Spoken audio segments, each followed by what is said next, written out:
प्रदेश में विधानसभा चुनाव के मद्देनजर सभी पार्टियां एक्टिव मोड में नजर आ रही हैं। जहां एक तरफ भाजपा ने सुझाव आपका संकल्प हमारा रथ चलाकर जनता से सुझाव ले रही है, तो वहीं दूसरी ओर गहलोत सरकार अपनी जन कल्याणकारी योजनाओं को लेकर जनता के बीच जा रही है। लेकिन प्रदेश की जनता का मूड क्या है, इसको जानने के लिए हमारे संवाददाता मनोहर सिंह ने जोधपुर शहर विधानसभा क्षेत्र की जनता से क्या कुछ बातचीत की, आइए आपको दिखाते हैं। राजस्थान विधानसभा 2023 का बिगुल बज गया है और इस वक्त खड़े हैं हम जोधपुर शहर की विधानसभा के अंदर। आम जन से जानेंगे कि 2023 के अंदर किस तरह होगा चुनावी रुख, क्योंकि अब चुनाव बहुत नजदीक है। 25 नवंबर को मतदान होना, इससे पहले पार्टियां कहीं न कहीं कसम कसमें हैं अपने उम्मीदवार तय करने के लिए। लेकिन बताया जा रहा है कि भारतीय जनता पार्टी से कहीं 2-3 नाम आ रहे हैं, तो वहीं कांग्रेस की तरफ से मनीषा पवार जो वर्तमान विधायक है उनका नाम आगे चल रहा है, जो आज या कल के अंदर बताया जा रहा है कि टिकट भी फाइनल होने की संभावना। हम आम जनता से जानेंगे कि वर्तमान जोधपुर शहर के अंदर किन मुद्दों पर चुनाव होने जा रहे हैं। आप बताएं, आप महिला है, क्या देखती है जोधपुर शहर में?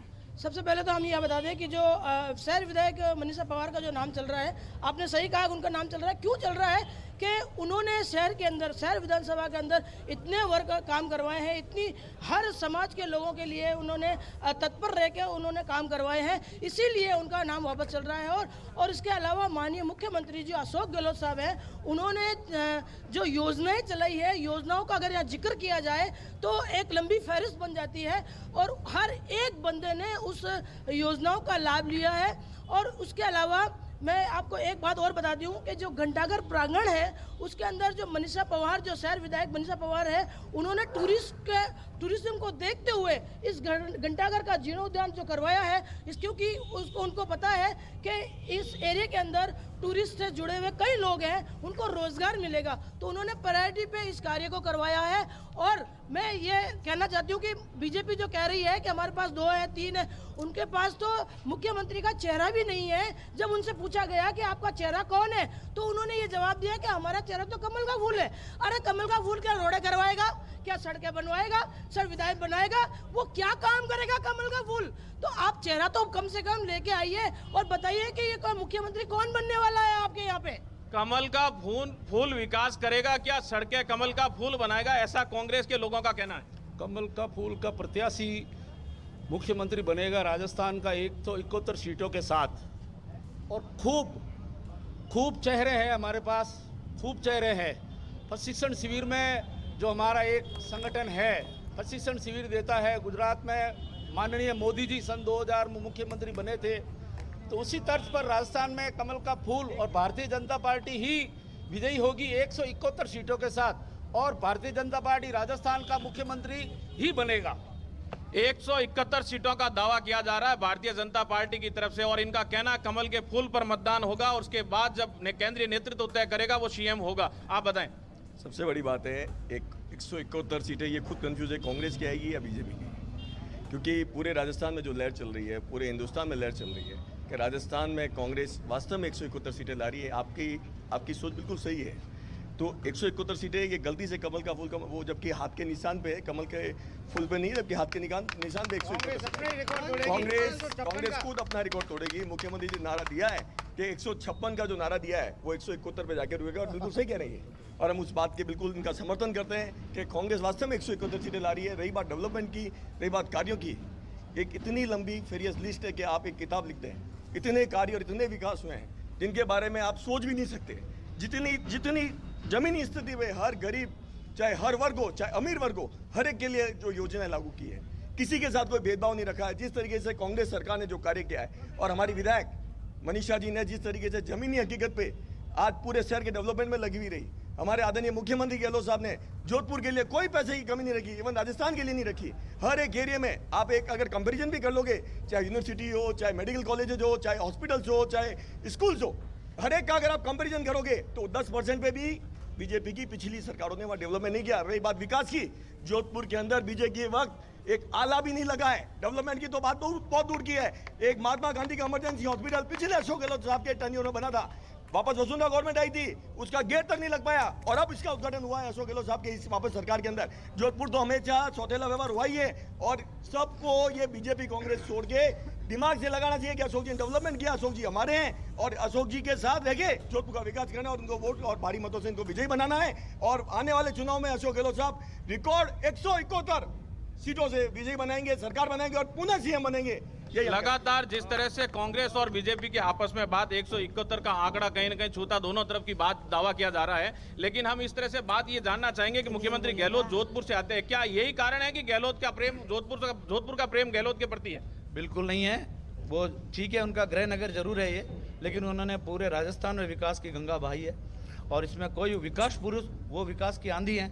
और राजस्थान का विकास सिर्फ अशोक जी के कार्यकाल में ही हुआ है, चाहे वो स्टूडेंट के लिए हुआ हो, चाहे बुजुर्ग के लिए हुआ हो, चाहे लड़कियों के लिए हुआ हो, महिलाओं के लिए हुआ हो, सबके लिए विकास अशोक जी के उसमें हुआ है। और मैं एक सबसे बड़ी बात भारतीय जनता पार्टी के जो लोग हैं या उनके सपोर्टर हैं उनके लिए कहना चाहता हूं कि ये लोग धर्म की राजनीति करते हैं, धर्म के लोगों को आपस में लड़ाते हैं और इसके अलावा इनके पास कोई मुद्दा नहीं है। एचएम के अलावा इनके पास कोई मुद्दा नहीं है। और आप देखेंगे, आपको मैं न्यूज़ चैनल वाला आपको खुद का कहता हूं, आप अभी शहर विधानसभा में किसी भी मंदिर में चले जाइए, वहाँ पे सबसे ज़्यादा काम अगर किसी पार्टी ने कराया तो कांग्रेस पार्टी ने करवाया है। आप जाके अभी या आप घंटाघर प्रांगण में खड़े हैं, आप पंचमुखा महादेव मंदिर यहाँ बच्चे के ऊपर है, वहाँ चले जाइए, ऊपर सुगालेश्वर मंदिर है, यहाँ पे जितने भी मंदिर हैं वहाँ पे जितने भी विकास का काम करवाया। भारतीय जनता पार्टी सनातन धर्म का दावा करती है और कहती है कि हमने सनातन धर्म की रक्षा करने के लिए हम खड़े हैं, लेकिन जिस तरह से ये आप बता रहे हैं कि कांग्रेस की सरकार के अंदर मंदिरों का जीर्णोद्धार हुआ, आप क्या कहेंगे इसके लिए?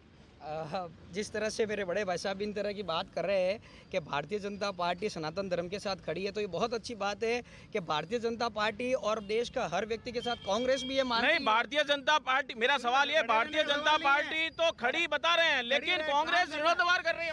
सुनिए सुनिए सुनिए कि जिस तरह देखिए, जब बात कर रहे थे ना, पिछले जब डिबेट चालू हुई थी तब से मैं खड़ा हूँ और डिबेट का एंड मेरे पास है, तब भी हमने बीच में एक शब्द यूज नहीं किया, मैं सबको सुन रहा था। अब सुनिए, भारतीय जनता पार्टी हमेशा सनातन धर्म के साथ खड़ी है, देश का हर व्यक्ति को पता है। बड़ी खुशी की बात है कि आज कांग्रेसियों को भी ये लगता है कि भारतीय जनता पार्टी सनातनों के साथ खड़ी है। रही बात विकास, अरे जब राम तो सनातनी को कांग्रेस, देखिए मेरी बात सुनिए, राम मंदिर ऐसा है कि विकास है ना हर क्षेत्र में हुआ है। सबसे पहले तो आपको मीडिया वालों को बता दूं, आपके लिए, पत्रकारों के लिए हिंदुस्तान में एकमात्र राजस्थान सरकार अशोक गहलोत की सरकार है जिसने पत्रकारों को प्लॉट दिए। अभी दिए नहीं है, अभी बात चल रही है। वो है। अच्छा, ये कह रहे गौ माता का विकास, इनके सरकार में 400 करोड़ रुपए बजट था गौ माता का, और अशोक गहलोत ने 3000 करोड़ का बजट दिया है राजस्थान में।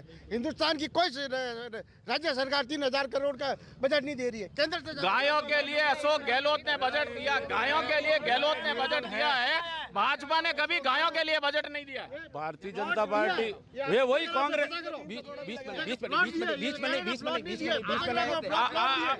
देखिए, मैं फिर आपसे बार बार कह रहा हूँ कि अगर आपको सुनना है और समझना है तो फिर आप इससे बोले, हम बीच में नहीं बोल रहे। दूसरी सबसे बड़ी चीज़ कि आज जो राम मंदिर बना है उसके अंदर पूरे देशवासियों का जो सहयोग रहा वो भारतीय जनता पार्टी के टाइम बना। धारा 370 हटी तो भारतीय जनता पार्टी के बाद हटी। चलो ये राष्ट्र, धारा 370 हटने का जोधपुर के अंदर या राजस्थान के अंदर क्या मतलब है, ये बताएं आप। मैं बोले एक सेकंड, मैं यही कह रहा हूँ, ये तो थे अभी जब बात थी सनातन की, तो सनातन पूरे राष्ट्र का है, राजस्थान का नहीं है, पूरे राष्ट्र का है। अब हम आते हैं शहर विधानसभा पे और राजस्थान पे। आप कह रहे हैं कि हमने बहुत सारा डेवलपमेंट किया, तो डेवलपमेंट किया हम नहीं कह रहा। मैं आपको 4-5 चीज़ें डेवलपमेंट की बताता हूँ कि इन्होंने हेरिटेज के रूप में जो भी सड़कें बनाई, ये क्या मजबूरी रह गई कि सारी सड़कों पर इनको एक लेटर लिखना पड़ा कलेक्टर को कि ये जो आप पत्थर लगा रहे हैं इनको रोका जाए और इसको वापस सीसी करा जाए, क्योंकि जितने भी पत्थर जोधपुर शहर में लगे, अभी जाकर आप उसका वीडियो देखें, वो सब उखड़ी हुई है। आपने पत्थर लगा दिए लेकिन आपने उसका ड्रेनेज सिस्टम किया नहीं, आपने सीवरेज सिस्टम किया नहीं। आज आप सड़क बना रहे हैं और 10 दिन बाद के अंदर आप वापस आते हो कि यहाँ से सीवरेज बह रहा है और उस वजह से सीवरेज की वजह से हम पार्षद उस चीज की डिटेल देता है कि मेरे यहाँ सीवरेज डालो पहले फिर सड़क बनाओ। ये जो बेसिक चीजें होती है कि पार्षद का डेवलपमेंट का वर्क होता है कि पहले सीसी बाद में बनती है, पहले सीवरेज डाली जाती है। ये कोई मुख्यमंत्री आके नहीं देखता है, वो बजट सेंक्शन कर सकता है, काम जमीन आपको नहीं करनी पड़ेगी, चाहे वो बीजेपी का पार्षद हो चाहे कांग्रेस का पार्षद कौन है। ये पार्षद का मामला है, ये विधानसभा का चुनाव है। अभी अपन बात विधानसभा चुनाव सुनिए, देखिए मैं एक बात मैं फिर बता रहा हूँ। अरे सुनिए, ये जब इनकी सच्चाई बाहर आती है ना, ये बोलने नहीं दे रहे क्योंकि इनको पता है। और जिस वार्ड की मैं बात कर रहा हूँ ना, वो आप खुद मनीष जी का वार्ड है, ये इनका वार्ड है, वो इनका वार्ड है, इनको पता ही नहीं। दूसरी चीज आप सोचिए, आप सनातन हैं, आप आज की यहाँ पर महिला जो है, एक महिला एमएलए है, मेरी बात सुनिए, आप सुनने की शक्ति भी रखी है, काम तो आपने कुछ किया नहीं। आप बता दो आपने काम कुछ नहीं किया है। काम कांग्रेस ने इतना किया है कि इनके पास मुद्दे नहीं रहा। ये हिंदू मुस्लिम का मुद्दा इसलिए ला रहे हैं कि देश का माहौल खराब कर सके।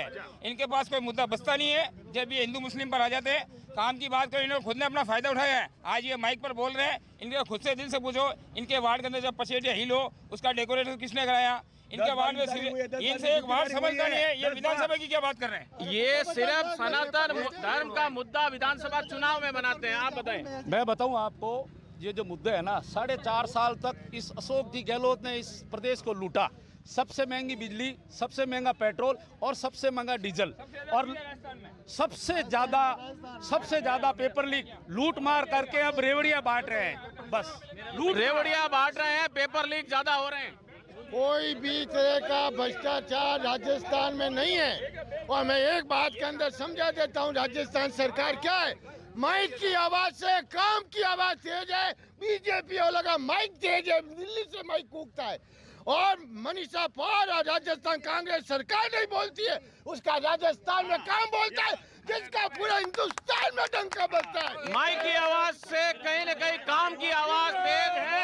ये 2023 चुनाव है और काम की बात चल रही है, और ये आने वाले नतीजों पर निर्भर करता है कि ऊंट किस करवट बैठेगा। क्योंकि इनका आरोप है कि भारतीय जनता पार्टी का माइक बोलता है और कांग्रेस का काम बोलता है।